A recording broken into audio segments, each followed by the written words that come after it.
வணக்கம் GK with JK channel மூலம் வரவேற்கிறேன். கழுத்தை நெரிக்கிற அளவுக்கு எனக்கு கடன் இருக்குங்க. நான் எவ்வளவுதான் பிளான் பண்ணாலும் என்னால் முடியவே மாட்டுது. ஒரு கட்டத்துக்கு மேலே எனக்கு பயம் வருது.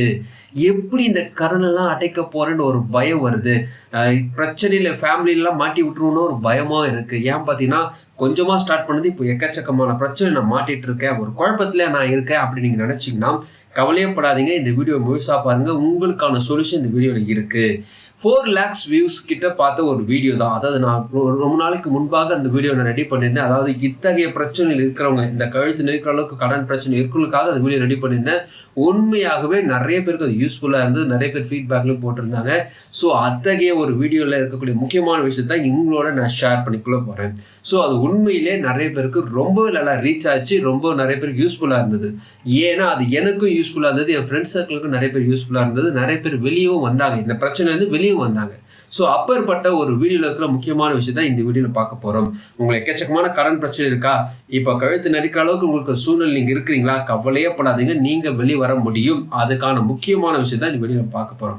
அதுக்கு முன்னாடி ஜிகே சேனலுக்கு இது வரைக்கும் நீங்கள் சப்ஸ்கிரைப் பண்ணணும். சப்ஸ்கிரைப் பண்ணி பக்கத்துக்கு பெல் ஐகானை ப்ரெஸ் பண்ணி ஆல் ஒரு ஆப்ஷன் கிளிக் பண்ணுங்க. இது போல நீங்கள் செய்யும்போது நாங்கள் அப்லோட் பண்ண வீடியோஸ் உங்களுக்கு பிடிச்சிருக்கும். இந்த வீடியோ உங்களுக்கு பிடிச்சிருந்தா ஃப்ரெண்ட்ஸுக்கு ஷேர் பண்ணுங்க. தெளிவாக இருக்கிறதுனா மறக்காம லைக் பண்ணுங்க. எக்கச்சக்கமான கடன் இருக்குது, திடீர்னு ஒரு பிரச்சனையில் மாட்டிட்டீங்க. வீடு வச்சுக்கிறவங்க வீடு விற்றுக்கூடியா, பணத்தை கூடியான்னு, கார் வச்சு காரை விற்றாவது என் கடனை கொடுவாங்க, நகை வச்சு நகையை விற்றாவது என் கடனை கொடுன்னு கேட்பாங்க. சில பேர் பேங்க் அக்கௌண்ட்டில் வச்சுக்கிறியான்ட்டு அவங்க இல்லை லீகலாக ஒரு லெட்டர் போட்டு பேங்கை ஃப்ரீஸ் பண்ணுவாங்க. இதெல்லாம் கடன் பிரச்சனை இருக்கிறவங்களுக்கு இது ஃப்ரீஸ் பண்ணக்கூடிய விஷயம். ஆனால் உங்கள் ஃபேமிலிக்காக நீங்கள் வச்சுக்கிற பணத்தை எந்த கோர்ட் ஆர்டர் கூட தொட முடியாது. ஸோ அந்த ஸ்கீமை தான் நம்ம பார்க்க போகிறோம். இவ்வளோ பில்டப் என்னையாதுக்கு இந்த ஸ்கீமில் கேட்டிங்கன்னா உண்மையாகவே யூஸ்ஃபுல்லான ஸ்கீமு. நான் மட்டும் கிடையாது, என் சுதந்திரக்கு அனைவரும் இதை சேர்த்து விட்டுருக்கேன். ரொம்ப யூஸ்ஃபுல்லான ஸ்கீமு, எல்லாரும் சேரக்கூடிய ஸ்கீம் தான். நிறைய பேர் இதை அலட்சியம் நினச்சிக்கிறாங்க. அது கிட்டத்தட்ட கோடிக்கணக்காக உங்கள் குடும்பத்துக்கு சேர்த்து வைக்கக்கூடிய ஒரு ஸ்கீம் தான். அது என்னென்னு பார்த்தீங்கன்னா பிபிஎஃப். சாதாரணமான ஒரு 500 ரூபாயில் ஸ்டார்ட் பண்ணிங்கன்னா உங்களுக்கு 7 லட்சம் வரைக்கும் உங்கள் பிள்ளைங்களுக்கு சேர்த்து வைக்க முடியும். 1000 ரூபா வரைக்குமே நீங்கள் சேர்த்து வச்சுன்னா கிட்டத்தட்ட 1 கோடி வரைக்குமே நீங்கள் சேர்த்து வைக்க முடியும். அது எப்படி 1 கோடி வரும் அப்படின்னு கேட்குறீங்களா? அதை தான் நம்ம பார்க்க போகிறோம். ஃபார் எக்ஸாம்பிள் 100 ரூபா நீங்கள் போடுறீங்க, அதுக்கு ஒரு 10% வேறு ஆனால் வட்டி போடுறாங்க. நான் எக்ஸாம்பிளுக்காக சொல்கிறேன். அப்படி வட்டி போட்டாங்கன்னா அந்த வருஷத்துக்கு கடைசியில் 110 ரூபா நிற்கும் இல்லையா? ஸோ 100 ரூபாய்க்கு 10 ரூபா வட்டி போட்டால் 110 ரூபா உங்களுடைய பேங்க் அக்கௌண்ட்டில் இருக்கும், அதாவது பிபிஎஃப்ல இருக்கும். அடுத்த வருஷம் போகும்போது அந்த 100 ரூபாய்க்கான வட்டி போட மாட்டாங்க. 110 ரூபா நீங்கள் சேர்த்துருக்கு இல்லையா, அதுக்குண்டான வட்டி போடுவாங்க.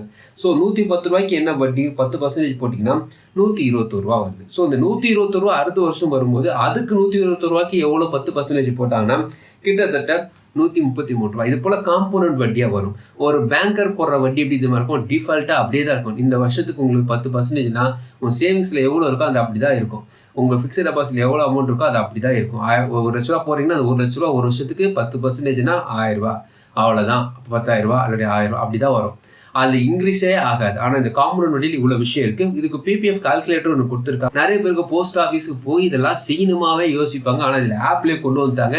அந்த ஆப் என்னென்னு பார்த்தீங்கன்னா ஐபிபி ஒரு ஆப் இருக்குது. இதை பற்றி நான் வீடியோ போட்டிருக்கேன், அந்த லிங்க்லாம் நான் கீழே கொடுக்குறேன்.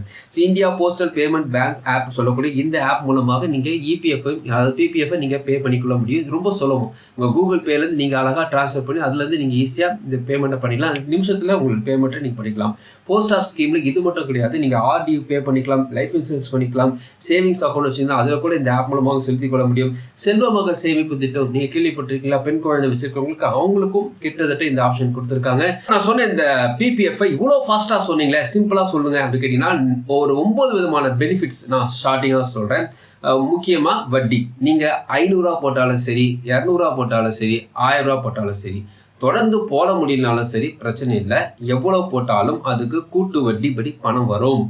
தொடர்ந்து 500 ரூபா போட்டு வந்தீங்கன்னா சூப்பர். உங்களுடைய பிள்ளைகளுக்கு அது சேஃபாக இருக்கும். ஒன்று உங்கள் பேரில் கூட போடலாம், ஒன்றும் பிரச்சனை. உங்கள் பேரில் ஒன்று போடலாம், உங்கள் ஒய்ஃப் பேரில் ஒன்று போடலாம், குழந்தை பேரில் ஒன்று போடலாம், பிரச்சனை இல்லை. ஏற்கனவே ஒரு பிபிஎஃப் ஓப்பன் பண்ணிட்டேன் மறுபடியும் என் பேர்லேயே ஸ்டார்ட் பண்ணலாம், அது முடியாது. ஸோ ஒருத்தர் ஒரு அக்கௌண்ட் தான் வாங்க முடியும். 3வது விஷயம் என்னன்னு பார்த்தீங்கன்னா, இந்த அக்கௌண்ட்டில் நீங்கள் ஒரு பணம் வச்சுருக்கீங்க, நல்ல அமௌண்ட் போட்டு வச்சுருக்கீங்க, எனக்கு டேக்ஸ் பெனிஃபிட் வருமா கேட்டீங்கன்னா தாராளமாக வரும். 18C படி உங்களுக்கு டேக்ஸ் பெனிஃபிட்டில் நீங்கள் கணக்கு காட்டிக்கொள்ள முடியும். ஆப் மூலமாக நீங்கள் பணத்தை செலுத்திக்கலாம். போஸ்ட் ஆஃபீஸுக்கும் போகணும் அவசியம் கிடையாது. ஃபர்ஸ்ட் டைம் போய் அப்ளிகேஷன் கொடுக்கறதோட சரி, அதுக்கப்புறமா நீங்கள் போக வேண்டிய அவசியமே கிடையாது. பிபிஎஃப்ல இருக்கிற பணத்தை எந்த விதமான கோர்ட் ஆர்டரும் உங்களை பணத்தை தொட முடியாது. இப்போ 1952 Part 10 படி பார்த்தீங்கன்னா இபிஎஃப் இருந்தாலும் சரி, பிபிஎஃப் இருந்தாலும் சரி, அல்லது நீங்கள் ஜென்ரல் இன்சூரன்ஸ் சொல்லுவாங்க இல்லையா, அதாவது போஸ்ட் ஆஃபீஸில் இருக்கக்கூடிய முக்கியமான என்பிஎஸ் சொல்லக்கூடிய நேஷனல் பென்ஷன் ஸ்கீம். ஸோ இதில் பணம் போட்டு வச்சுக்கிறீங்களா, அல்லது செலவு மகள் சேமிப்பு திட்டத்தில் பணம் போட்டு வச்சுக்கிறீங்க. இந்த பணம்லாம் இருக்கு இல்லையா, இந்த பணத்தை எந்த விதமான கோட்டாளரும் டிஸ்டர்ப் பண்ண முடியாது அவங்க சொல்லியிருக்காங்க. எனக்கு லோன் தேவைப்படுதுன்னா நீங்கள் லோனாகவே எடுத்துக்கலாம். ஸோ லோன் எடுக்கிறதுக்கான ஆப்ஷன் வச்சுருக்காங்க.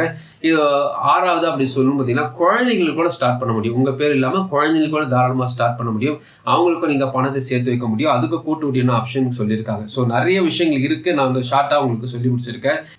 இப்போ நான் சொன்ன இந்த பிபிஎஃப் விஷயங்கள் பார்த்தீங்கன்னா ரொம்ப ஷார்ட்டாக சொல்லியிருக்கேன். ஒன்று, நீங்கள் 500 போடலாம், 200 போடலாம். பாஸ் நான் மறுபடியும் சொல்கிறேன், போட்டுட்டு பாதியிலே விட்டேன், அப்படியே மறந்துட்டேன் அப்படி சொன்னாலும் கவலைப்படாதீங்க. 50 ரூபா கொடுத்து கூட மறுபடியும் நீங்கள் தொடர முடியும். கவலைப்படாதீங்க, முடியும். பிள்ளைங்களுக்காக சேர்த்துறீங்க, ஃபேமிலிக்காக சேர்த்துங்க, உங்களுக்காக கூட போட்டு வைக்க முடியும். அது யாராலும் எடுத்துக்கொள்ள முடியாது. ஸோ நீங்களே நினச்சாலும் ரொம்ப டஃப்பு. ஸோ அதனால் போட்டு வைங்க. அது கூட்டு வட்டிப்படி வரும் முக்கியமாக சொல்லணும்னா. ஸோ டிஸ்டர்ப் பண்ணாமல் உங்கள் பணத்தை நீங்கள் எடுத்து வைக்கலாம்.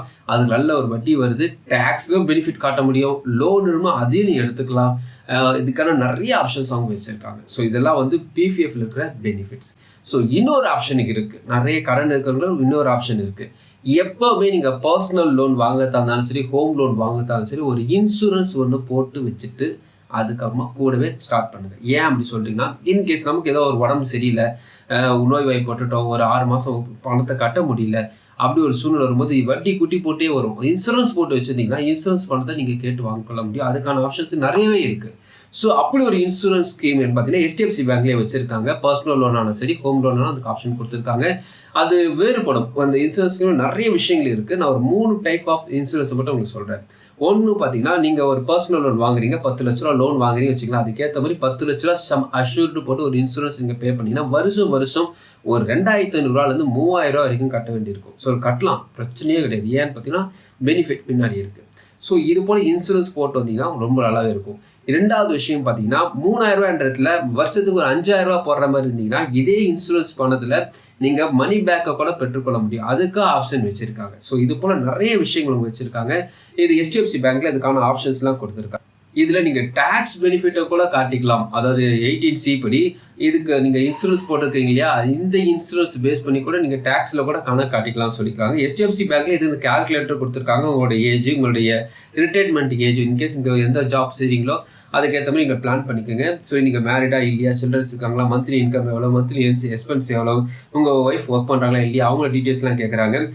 என்ன விதமான உங்களுடைய அசட்ஸ் எவ்வளோ இருக்குது, நீங்கள் ஏற்கனவே லோன் வாங்கி வச்சுருக்கீங்களா, லவ் ஸ்டாண்டிங் எவ்வளோ அமௌண்ட் இருக்குது, இதெல்லாம் அவங்க கேட்கக்கூடிய விஷயங்கள். இதெல்லாம் நீங்கள் கொடுத்துட்டு அப்ளை கொடுத்துட்டீங்கன்னா அதுக்கு இன்சூரன்ஸ்க்கான விஷயத்தை நீங்கள் சேவ் பண்ண போகிறீங்க. இந்த வீடியோ பொறுத்த வரைக்குமே 2 முக்கியமான விஷயத்த சொல்லியிருக்கேன். ஒன்று, லோன் வாங்குறதுக்கு முன்பாக இன்சூரன்ஸ் போட்டு வைக்கணும். இன்னொன்று, லோனெல்லாம் வாங்கிட்டேன் என்னால் ஒன்றும் பண்ண முடியாத ஒரு சூழ்நிலைன்னா பிபிஎஃப்ல இவ்வளோ பெனிஃபிட்ஸ் இருக்குது. நீங்கள் இப்போ ஸ்டார்ட் பண்ணுங்கள். என்னதான் நீங்கள் வட்டி கட்டி சமாளிச்சிருந்தாலும் எத்தனை வருஷம் இப்படியே போயின்னு இருக்க போகிறீங்க.